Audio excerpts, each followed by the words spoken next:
So what happens when a hit show becomes courtroom fodder? The curious case of Sameer Wankhede, of course. So what's the latest here? The Delhi High Court has now issued summons to Netflix, Shah Rukh Khan's Red Chilli Entertainment and others in the defamation suit filed by the officer there, Sameer Wankhede. The suit challenges his portrayal in the Netflix series, The Bads of Bollywood, directed by Aryan Khan, alleging it has accused defamatory online trolling against him and his wife. Now, Wankhede's lawyer said that an amendment application was filed and the case falls under Delhi's jurisdiction. He adds that the series caused defamatory online trolling of Wankhede and his wife. What is he seeking? 2 crores in damages, which he intends to donate to the Tata Memorial Cancer Hospital. The suit also requests permanent injunctions against the production house and others, aiming to halt the alleged false and malicious content in the series. The context here, well, that matters, right? The officer who arrested Aryan Khan in 2021 is now himself under the CBI investigation for alleged bribery and currently stands suspended from service. Meanwhile, The Bads of Bollywood remains a streaming giant with over 4.5 million views in India last week, making it Netflix's most watched original series in the country. So a powerful show, a controversial figure, and a courtroom clash, a face wash, and clearly a face-off there over, which is far from over. Let's try and understand the story a little bit more in detail, and let me bring in our reporters. Joining us is Devesh Singh, live from Mumbai. Also, Sana will be joining us in just a bit. Devesh, looking at the backdrop of this story, and you've covered it quite a bit in detail, where does this leave the current investigation? When it came out, I think one of the most popular things, and perhaps why Bads of Bollywood was called so gutsy, is the fact that he could take on his past. He could take on Sameer Wankhede without naming him or the agency. But clearly everybody knew, right?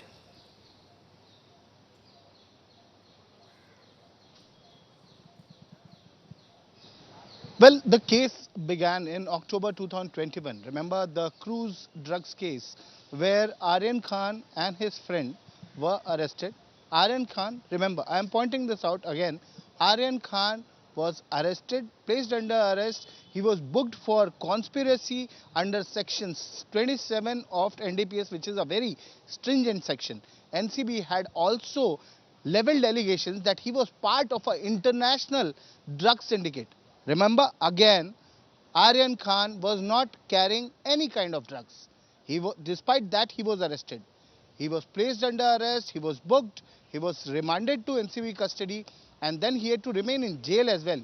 Finally, he did not get bail from the magistrate court, did not get bail from the sessions court. Finally, he got bail from the Bombay High Court. Now, what happened after that?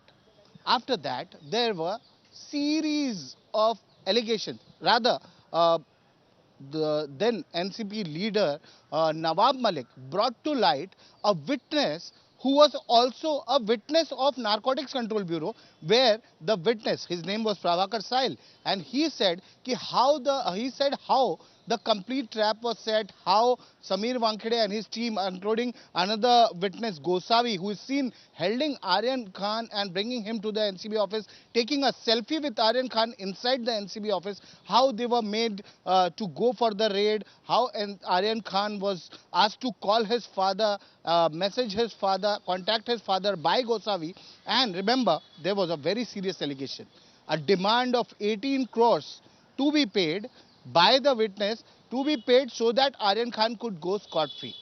Also that night, rupees 50 lakhs, Pooja Dadlani, who is Shah Rukh Khan's manager and associate, she paid 50 lakhs to some people who were associated with this Gosavi, this Prabhakar Sail, and one more person. There were 50 lakhs that were received, and that was caught on CCTV.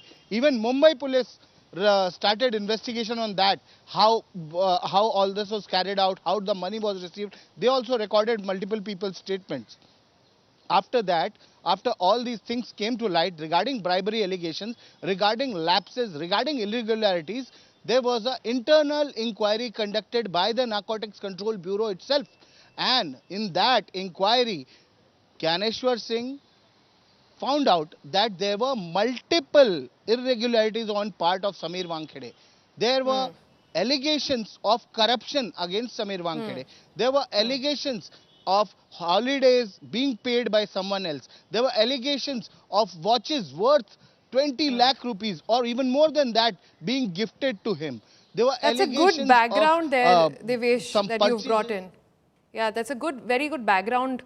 But we spoke with India Today, spoke with Sameer Wankhede to try and understand what were his intentions with this petition. What is he trying to go after? Because the show has already been watched by people. This is what he said.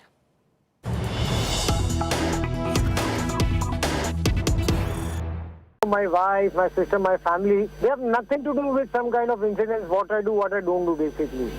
They are women and nothing related to my job. But unfortunately, not even trolls, they are facing hate mails, threats from even countries like Pakistan, from countries like UAE. And surprisingly, I mean, nothing absolutely has to do with my job or with anything like that. But nonetheless, this is a back to the issue. This is a very smaller issue. But here I am fighting for the right of the law enforcement officers who are giving their life to the nation. They are fighting against the serious issues like drugs. They are giving blood to the nation.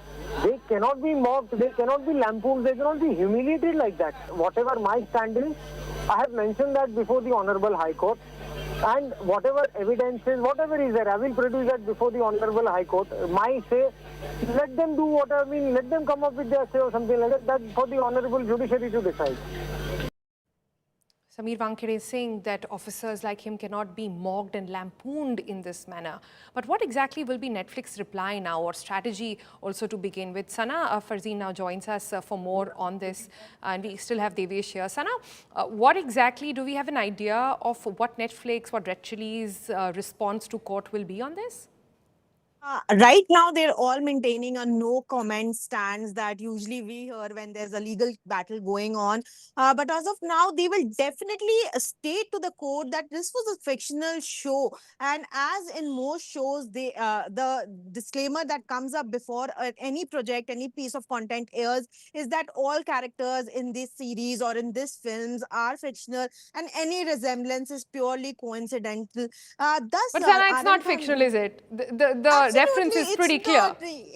It is definitely, but what Aryan has gone through, and I think what you were rightly speaking about, is the show is being talked about is because he's taken on every incident that has happened in his life and whatever we feel happens in Bollywood in a very gutsy and bold manner. Definitely, he's gone ahead and spoken about nepotism, about exclusive contracts that kind of kills actors' career. And definitely the relationship that people share, which is all friendly and all loving in front of the camera, but there's so much of animosity behind the screen, and So you're all of basically this has saying been their response could be that he's not just mocking Wankhede, he's actually mocked the first family of Bollywood. His own absolutely, it's a father has mocked yeah. himself, he's mocked the entire industry. So where is this argument really coming from? And the industry seems to be okay. That's the nature of the series that has been made. Well, interesting. Let's see where this goes.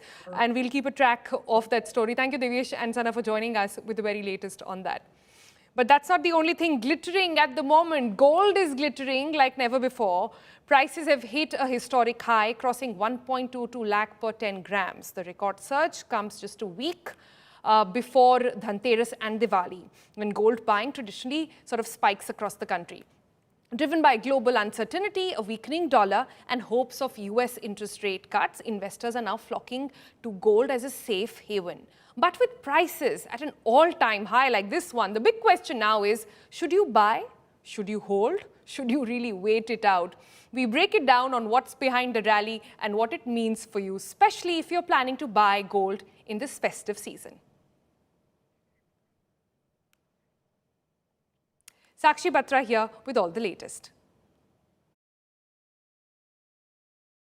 That's right, Sonal. Gold prices have shattered all sorts of records in the domestic physical market. We see now gold prices trending at 1,25,000 rupees per 10 grams.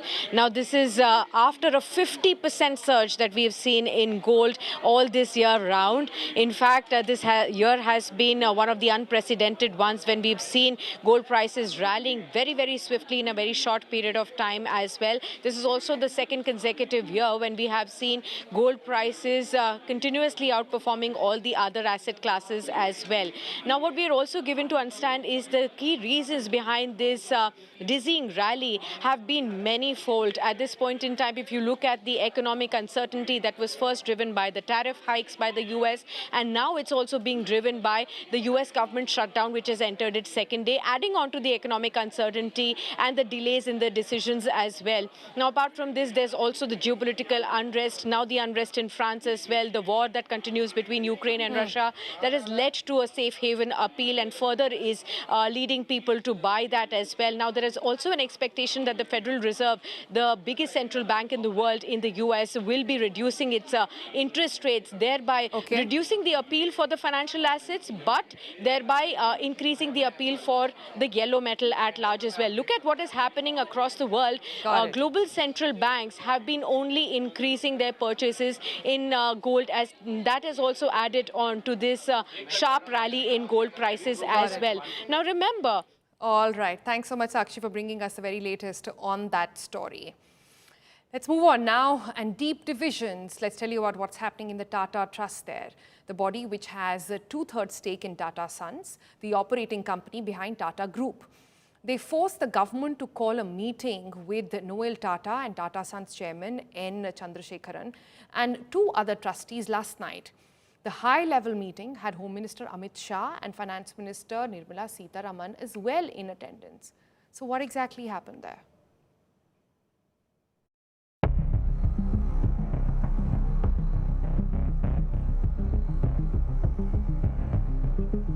Even before a year has passed since Ratan Tata's passing, India's most iconic business house finds itself in turmoil. On the eve of his first death anniversary, the Tata Group is battling a storm within. One that has now drawn the attention of the country's top political leadership. Top Tata honchos on Tuesday night met Home Minister Amit Shah and Finance Minister Nirmala Sitharaman in a clear indication of the government's unease with the tempest in Tata Trust, which owns 2/3 of Tata Sons. According to reports, the government is understood to have delivered a clear message in the 45-minute meeting at the Home Minister's residence. Restore stability at Bombay House and prevent the internal discord from spilling over into Tata Sons. The closed-door meeting was attended by Tata Trust Chairman Noel Tata, Vice Chairman Venu Srinivasan, Tata Sons Chairman N. Chandrasekharan and Trustee Darius Khambata. The divide at the Tata Trust runs deep between Noel Tata, N. Chandrasekharan and Venu Srinivasan, who's also the Chairman Emeritus of TVS Motor, reportedly on one side, and Mehli Mistri, Pramit Jhaveri, Darius Khambata and Jahangir H.C. Jahangir on the other. Reports suggest that the trust has been divided since the passing of Ratan Tata last year. There are allegations that the opposing camp led by Tata Group veteran Mehli Mistri has attempted to undermine Noel Tata's leadership, acting as a super board by trying to vet board meeting minutes and approve independent directors shortlisted by Tata Sons Nomination and Remuneration Committee. There are also allegations of opacity and exclusion in key decisions and deepening mistrust among trustees. Such moves have raised serious corporate governance concerns within the organization. The rift has become more apparent in the recent months. The government's concern that these divisions could destabilize Tata Sons, the holding company of a conglomerate that defines Indian business. From software to steel, power to automobiles, the Tata Group is the backbone of corporate India. With a combined market capitalization of over 40 lakh crore rupees, even small tremors within the group can shake investor confidence. Reports also say the centre has also discussed the RBI's mandate for listing Tata Sons and the liquidity concerns of the Shah Group, the second largest shareholder in the conglomerate. But the primary message was unmistakable. The Tata Trust must act decisively to end the internal power struggle. Meanwhile, even as the Tata Sons standoff continues, preparations were underway for remembrance events marking the first anniversary of Ratan Tata's death.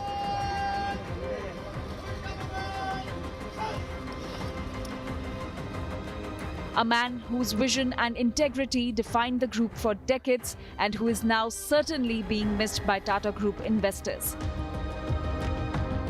Bureau Report, Business Today TV. Missed indeed, especially in a time of crisis like this. That's all we have on 5 Live for you today.